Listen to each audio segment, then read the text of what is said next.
Bom dia, meus amores. Hoje nós vamos falar sobre o reino protista, né? Vamos terminar aí o capítulo 10.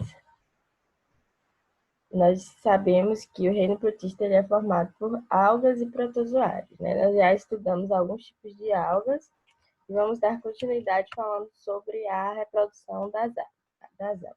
Bom, as algas, elas têm algumas formas diferentes, né, de reprodução assexuada e também sexuada. Uma dessas formas assexuadas é causada pela bipartição, né? Bipartição é como o próprio nome já diz, a alga ela vai se partir no meio, né? Então ela vai se dividir em duas e os descendentes são sempre idênticos à célula mãe, né, que deu origem. Isso aqui acontece muito em algas unicelulares, como vocês podem ver, elas têm apenas uma célula, se dividiu aí e gera uma cópia, né, idêntica ao indivíduo anterior. A segunda forma de reprodução das algas é pela fragmentação. A alga ela sofre aí uma divisão, né, um fragmento foi quebrado aí, esse fragmento, gente, vai originar um novo indivíduo, certo? Se ela for quebrada em duas, três partes, cada parte dessa daí vai ser uma nova alga. É uma outra forma de reprodução. A terceira forma é a zoosporia, onde a alga ela vai liberar uma célula, né, que tem um flagelo, é como se fosse esse rabinho aí que vocês podem ver. Né? Essa célula é chamada de zoósporo, por isso que é zoosporia. Então, esse zoósporo, ele vai se deslocar, né? Ele tem esse flagelo, a gente vai ver um pouquinho sobre o flagelo também. Ele se desloca e aí ele vai procurar algum lugar favorável. Quando ele encontrar um local favorável, né, ao seu desenvolvimento, ele vai se fixar, né, e originar novas algas. Como vocês podem ver aí, ele está aqui de vida livre, né, procurando o local, aqui ele se fixa, né, ele começa a crescer e dará origem a uma nova alga, que por sua vez também vai liberar mais zoósporos, né, e se multiplicar. Para falar da reprodução assexuada, a gente vai falar da reprodução sexuada, a gente vai falar sobre o ciclo de vida, né, das algas. Gente, a reprodução sexuada, como vocês já sabem, ocorre sempre com a união de dois gametas, né? E aí, vocês podem ver essa figura aqui, mas eu achei que a figura do livro de vocês está melhor para visualização dessa reprodução da alga. Como vocês podem observar na página 134, tem aí o número 1, né? Tem duas algas que vão desenvolver os gametas. Então, elas liberam esses dois gametas, que posteriormente, no número 3, eles vão se juntar, né? E essa união, né, desses gametas, na figura aqui chama de zigoto, mas vocês podem continuar olhando no livro de vocês. E aí, essa alga, ela se cresce, né? Esse zigoto, ele vai crescer e vai transformar em uma nova alga. E aí, essa alga, ela pode tanto liberar, né, os gametas, como ela pode também continuar se reproduzindo de forma assexuada, tá? E essa forma assexuada dela, gente, ela solta aí esses gametas, que podem ser chamados também de esporos, e cada um vai dar origem a uma nova alga. Então, a reprodução da alga, ela sempre começa de forma sexuada, né, com a união de dois gametas, e termina de forma assexuada, né, onde ela dá origem. Essa reprodução não termina quando forma uma nova alga através dos gametas. Essas novas algas que foram formadas, né, vão se reproduzir assexuadamente através de esporos, tá? Vamos lá. Já acabamos aqui as algas, né? Agora vamos estudar sobre o outro ser que faz parte do reino protista, que são os protozoários. Aqui nós vemos vários exemplos de protozoários, nós vamos estudar vários deles. Bom, gente, as características principais dos protozoários nós podemos ver aqui, né? São eucariontes, isso quer dizer que eles têm um núcleo, seu núcleo é revestido pela carioteca, né? Que é a membrana nuclear. Então, suas células são organizadas, são unicelulares, como vocês podem ver aqui também na figura, tá? E eles são heterótrofos. Unicelulares quer dizer o quê? Que eles apresentam uma única célula, né? E eles são heterótrofos, tá? Ou seja, eles são incapazes de produzir seu próprio alimento. Eles dependem dos seres autótrofos, assim como nós, tá? Eles podem viver tanto isolados, gente, ou em colônias com os indivíduos iguais, né? Eles se juntam e vivem em diversos habitats, tanto em água doce como água salgada. Eles têm vida livre, tá? Mas eu posso ter das duas formas, tanto os protozoários que possuem vida livre, como os protozoários que fazem os parasitismo, que são aqueles que parasitam, né, em animais, né, principalmente seres humanos, e por eles parasitarem, eles vão causar algumas doenças que a gente vai estudar a seguir. Gente, quando o protozoário ele vai parar em um lugar impróprio, eles formam cistos, tá? Eu trouxe aqui a Entamoeba stolística, que é um protozoário, e vocês podem ver o cisto da ameba. Então, quando a ameba ela está em um local que ela não pode se desenvolver, ela forma cisto, tá? Esses cistos são perigosos porque geralmente é a ingestão desses cistos que vai nos causar doenças. A gente não faz a ingestão da ameba inteira, né? A gente geralmente faz a ingestão do cisto. Esses cistos são muito encontrados nas fezes das pessoas que estão infectadas por esse protozoário, certo? Alguns protozoários, eles habitam o corpo de outros seres vivos sem causar prejuízo, que é o caso aqui da triconífera, né, que habita nos cupins. Eles estabelecem uma relação mutualística, tá? Os cupins, como a gente sabe, eles acabam com a madeira da casa, né? Então, a madeira, gente, ela é composta de celulose. Porém, dentro dos cupins, eles não têm uma enzima que vai fazer a digestão da celulose. E aí a triconífera, ela vive dentro do intestino dos cupins, tá? Ela convive pacificamente, ela consegue fazer essa digestão da celulose, então ela faz isso com o cupim e o cupim deixa, né, ela viver ali dentro, então os dois conseguem viver simultaneamente, né? Por aí a gente já pensa que o tamanho do cupim é o tamanho de formiga. E aí a triconífera ela vive dentro do cupim. Então a gente já tem uma noção aí do tamanho, né, desse protozoário, que é bem minúsculo. Bom, meus amores, os protozoários, eles podem ser classificados de acordo com a sua forma de locomoção, ou seja, com seus movimentos, tá? Então, eu tenho aí os protozoários chamados de pseudópodes. Eles formam esses pés aí, né? Parecem os pés, eles se movem com os pseudópodes, tá? A Entamoeba stolística é um exemplo de pseudópodes, ela parasita o intestino humano. Então, esses pseudópodes são prolongamentos do citoplasma. Como a gente sabe, o protozoário é uma célula, né? Então, toda célula tem o quê? Membrana plasmática, citoplasma e núcleo. O citoplasma, ele se prolonga, ou seja, ele se estica, formando esse tipo de pé aí, para que o protozoário consiga se locomover, tá? Outra forma de classificação, de divisão, né, dessa classificação dos protozoários são os flagelos, né, que são os flagelados.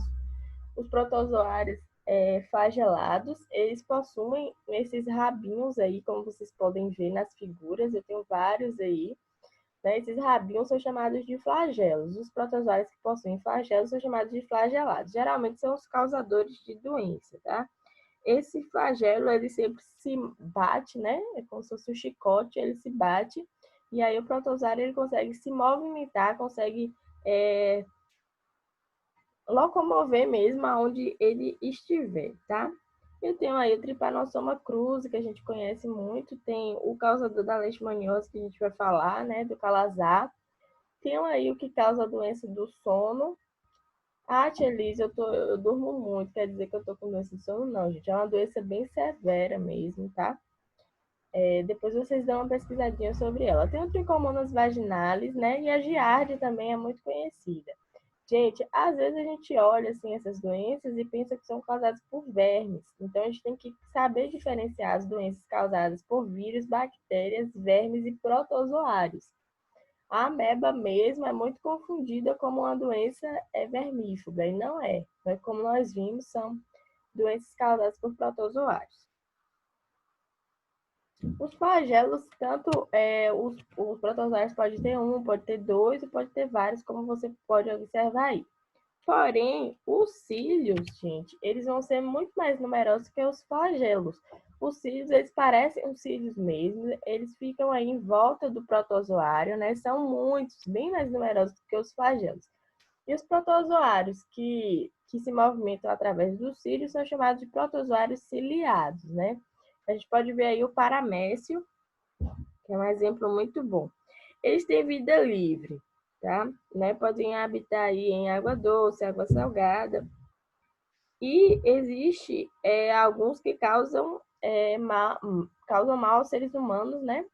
Que tem cílios, que são os parasitas, né? Um exemplo deles é o Balantidio coli, que ataca o intestino grosso, né? E causa diarreia. Então, de vida livre, gente, vão ser sempre aqueles que vivem em água doce, água salgada, e os parasitas são aqueles que vivem dentro, né, do seu hospedeiro, tá? Uma curiosidade, gente, é que a entamoeba histolística, né, ela, como a gente falou aqui, ela libera esses cistos, e esses cistos, eles podem sobreviver meses no mesmo local em que foram depositados. Então, são cistos. Essa é uma forma sempre mais resistente do protozoário. Então, isso faz com que ele consiga sobreviver em lugares inóspitos, tá? Às vezes a ameba, na sua forma de vida, ela não consegue sobreviver, mas o cisto dela consegue. Então, o cisto ele fica ali, né? Às vezes ele pode ficar em locais da nossa casa, né? E aí ele só fica esperando o momento que ele vai entrar em contato com um ser vivo para que ele possa se desenvolver e virar o protozoário realmente, né? Da sua forma aí, como a gente já viu. Vamos passar aqui para a outra parte. Lembrando que a gente pode sempre observar o núcleo, né, dos protozoários. Aqui a gente pode ver, cadê? Aqui a gente consegue ver vários aqui núcleos, né? Núcleo aqui, núcleo aqui, tá? Esse núcleo é o centro de comando aí, né, do protozoário. Aí está localizado os cromossomos, né, que são o material genético dos protozoários. E algumas organelas também a gente pode ver que exercem várias funções, tá? As funções de energia, a gente pode observar aqui nos protozoários. Gente, sempre lembrando que a gente está estudando o reino protista, tá? Mas como a gente pode ver, as células aqui são eucariontes. Então, não confunda reino protista com reino eucarionte, tá? Ou com reino procarionte.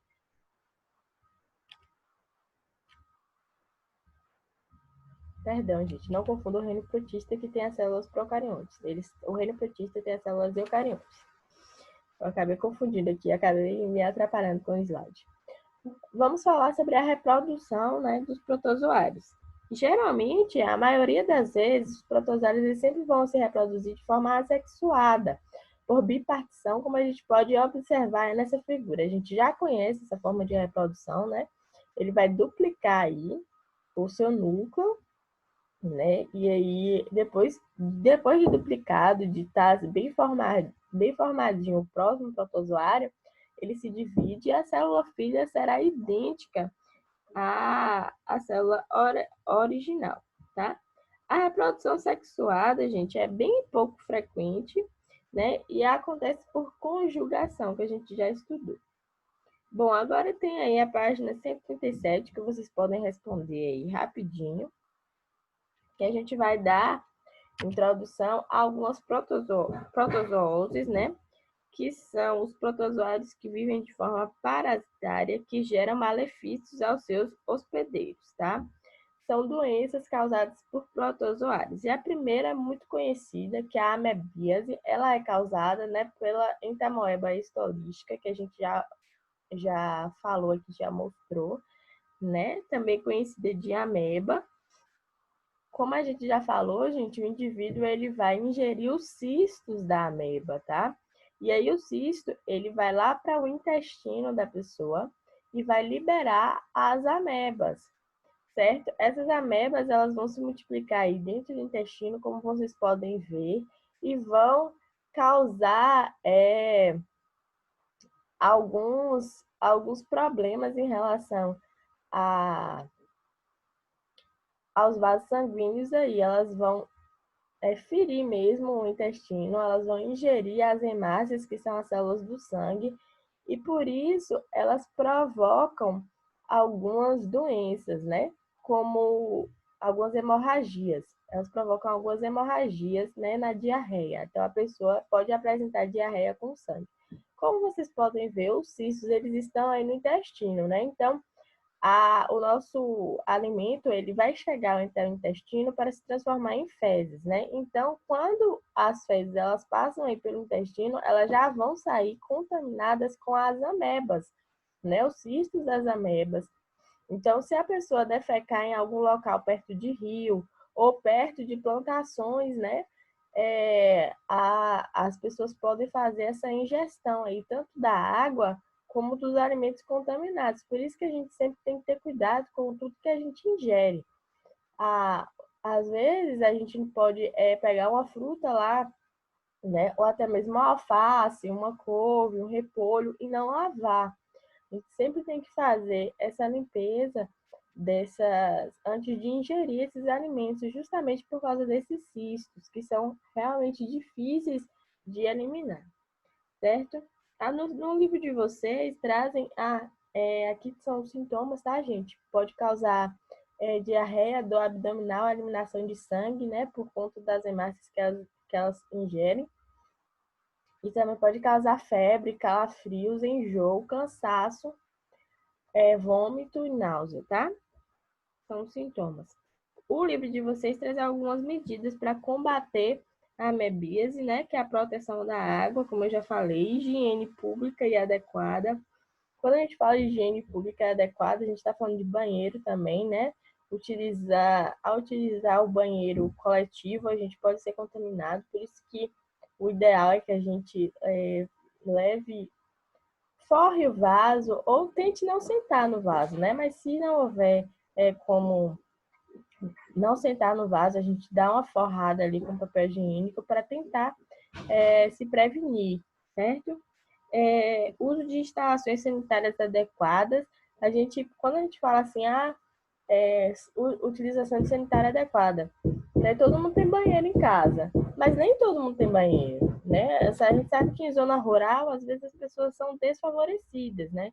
Então, tem um tipo de fossa, né, onde as pessoas defecam ali e isso pode ocasionar muitas doenças. Nem todo brasileiro tem acesso a medidas sanitárias, né, como a gente já estudou.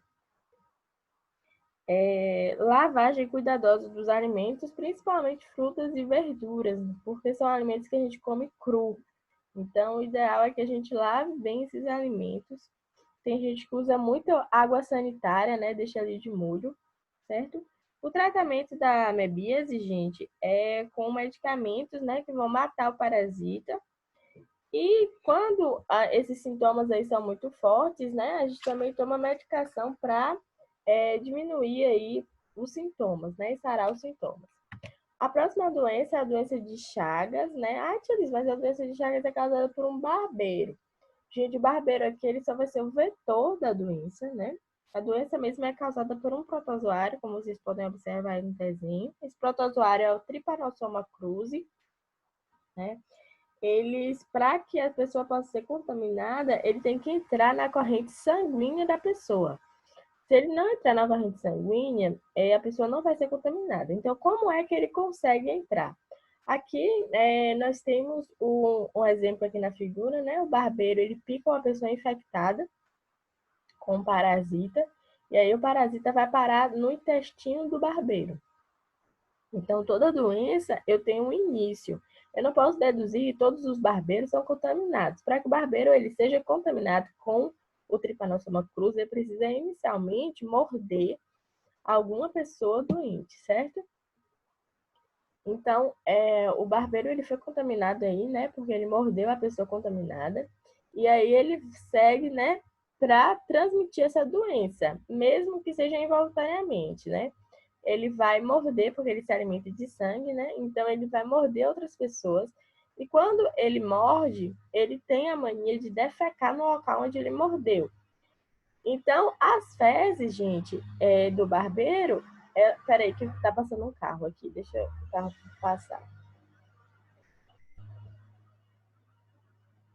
As fezes do barbeiro, elas estão infectadas aí com Trypanosoma cruzi. E como ele coloca essas fezes no local onde ele mordeu, a pessoa ela vai se coçar, né?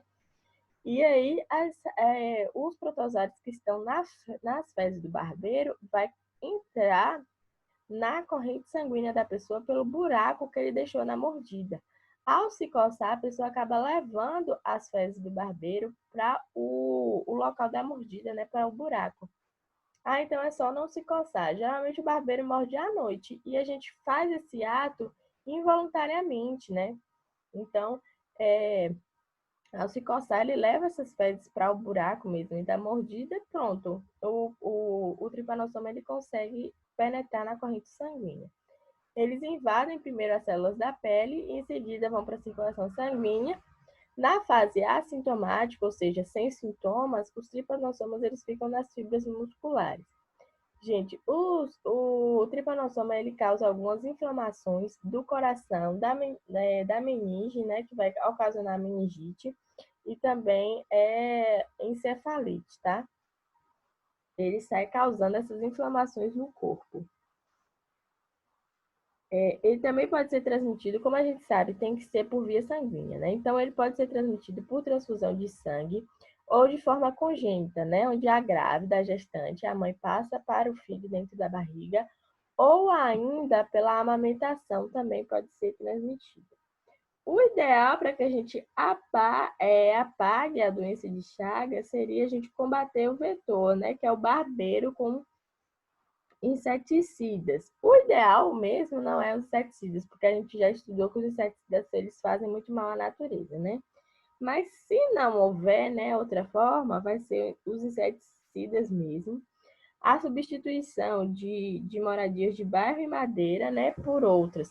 Porque as madeiras, gente, os barbeiros, eles gostam de viver em madeiras. Então, tendo madeira em casa é uma forma de atrair os barbeiros, certo? Então, eu tenho que fazer o possível para eliminar o vetor. A figura não mostra, mas a forma mais grave da doença, né, quando ela começa a atacar o coração e o fígado, né? Há um crescimento desses órgãos e quando chega nessa fase é muito difícil que a pessoa sobreviva. Houve uma época em que a doença de Chagas estava sendo transmitida pelo açaí, né? Porque teve as empresas, ao pegarem os açaís nas florestas, né? Como a gente sabe, o barbeiro ele gosta de madeira, então era o habitat deles, estavam triturando o barbeiro junto com o açaí, e aí as pessoas acabaram pegando doença de Chagas. O tratamento é um acompanhamento médico, né, que vai tentar matar o parasita, mas nem sempre consegue.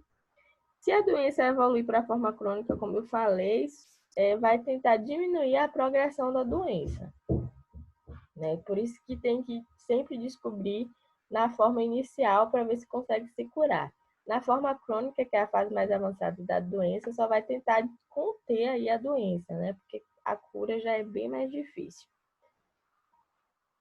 E também as complicações, né? Como ela vai para o coração, então ela causa muito mal ao coração. Então, vai tentar diminuir esses malefícios, né? Causados pelo Trypanosoma cruzi, tá?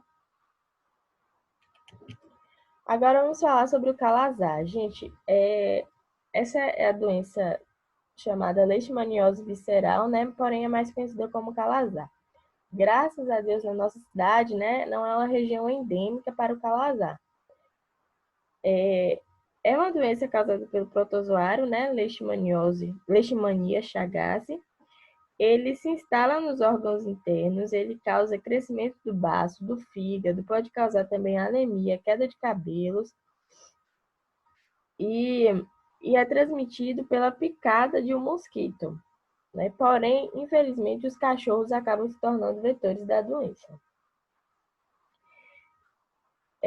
O ideal, gente, o mosquito é o Lutzomia longipalpis, é também chamado de mosquito palha, né? O ideal é tratar todos os seres humanos e eliminar os mosquitos.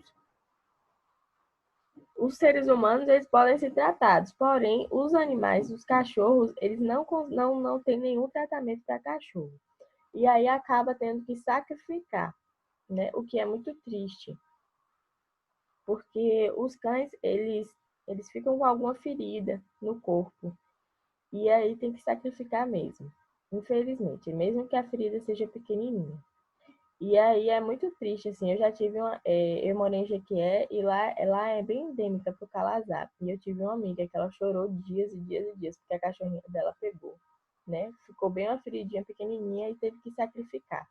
Por quê? Porque o cachorro doente, ele acaba transmitindo, né, a doença não pela mordedura, mas porque o mosquito vem, morde ele e leva para outras pessoas. Então, se eu tenho um cachorro que tem leishmaniose em casa, ele pode me causar mal muito mais vezes do que se eu não tivesse esse cachorro, porque como o cachorro ele não consegue sarar, então eu vou estar sempre em risco, porque o mosquito vai sempre estar mordendo o cachorro e podendo me morder, né? E aí eu posso também não estar transmitindo só para mim, né? Transmitindo para os meus vizinhos, para outras pessoas. Por conta disso, o cachorro tem que ser sacrificado. Quando acomete animais, ele pode se espalhar a infecção, né? E aí os animais infectados são vetores, como eu falei. Por isso, tem que ter muito cuidado com os cachorros, sempre vacinando. Existe uma vacina, né, contra a leishmaniose. Por isso, a gente sempre tem que vacinar os animais, né, para que ele não se torne um reservatório. Bom, gente, algumas medidas, né, de prevenção são proteção individual, né, repelente, mosquiteiro, sempre construir a casa a uma distância de 500 metros da mata. A gente sabe que com o desmatamento, a gente acaba trazendo esses animais, né, para a nossa zona de habitação. E isso pode nos trazer doenças. Eliminação dos reservatórios, né? Como eu falei, eliminar os mosquitos e também eliminar os animais. E tratar os indivíduos contaminados, porque mesmo que eu elimine aí o vetor, né, que é o cachorro, e o mosquito ainda exista, se uma pessoa estiver contaminada, ela pode transmitir também, tá? Então, a pessoa contaminada, o mosquito vai e morde a pessoa contaminada e aí transmite para outra pessoa, como a dengue, né, que a gente já estudou, certo? Agora tem também a malária, é uma doença também conhecida, causada também por um mosquito. O protozoário, ele fica dentro do mosquito, né? O mosquito é um anófeles, muito conhecido da gente, né? O protozoário é o plasmódio, né? A malária, ela traz alguns sintomas, como a gente pode ver aí, principalmente febre alta, vômito, dor de cabeça e dor no corpo. O combate à malária, gente, é sempre impedir a proliferação do mosquito, assim como a gente tenta impedir o da dengue, né? O tratamento vai ser medicamentos para combater o parasita no organismo e tem que ter a dosagem sempre correta da malária. Eu não posso jamais começar um tratamento e não terminar, porque aí o parasita ele fica mais difícil de combater. Às vezes as pessoas têm mania de tomar a medicação e achar, eu já estou bom, vou parar de tomar. E não toma os dias completos, né, do tratamento. Isso acaba deixando esse parasita mais forte. E essa doença é uma doença muito séria, né, que causa muita morte, certo? E também, gente, é uma doença muito antiga, tá? A doença que mais matou, né, na humanidade foi a malária, certo? Bom, agora vocês vão fazer a atividade aí da página 140 até a página 143 e estar me enviando, certo? Beijinho, gente. Até a próxima aula.